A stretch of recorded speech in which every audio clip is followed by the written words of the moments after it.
Let's talk some 5-star reads that I've had so far in February. First up, To No One's Surprise, The Women by Kristen Hanna. This was a very emotional journey for me, and I actually had to pause quite a few times just to like breathe. I had family members who were in Vietnam. It felt very personal. It was very hard to put those who I love in the story, and Kristen Hanna again just writes so well that I was actively crying multiple times. Within like the first 30 pages, I cried.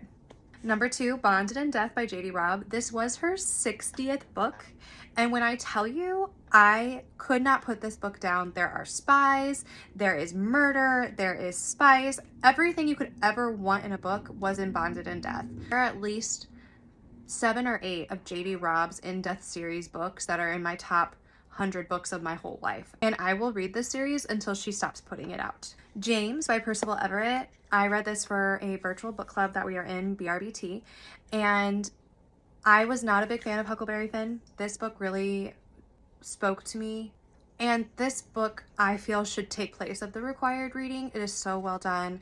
The contrast of the dialect in the book, the different scenarios that Jim is in really bring out your emotions. James is 100% worth the hype, period. You need to read it and you need to let me know what you think. The Book of Doors, which we read for our Sunbound book club. And wow, I think I read this in literally 2 sittings. Like I had to break because I had to like eat and sleep, and then I was right back in the world. Magical realism, murder, everything you could want in the Book of Doors. And I literally could picture every single scene that Gareth describes in this book. He is now an auto buy for me, and I am obsessed. Magnolia Parks by Jessa Hastings.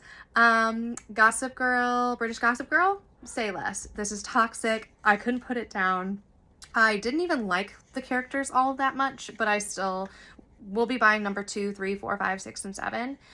If you want a toxic read that, you know, you don't have to think too hard, here you go. I had the best time. Thank you, Liz G, because she has been telling me to read it for forever.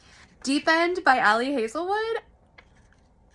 Oh my god. This is my favorite Ali Hazelwood. I'm not a swimmer, but she has me diving in. Okay, sorry, I'm really annoying.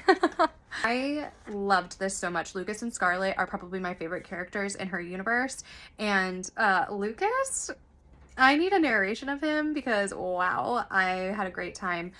There's not as much STEM in this book as there are in some of her other books. It is more replaced by the sports, but I did not feel the lack of it. I lost sleep wanting to read and go back to this book. It was so well done.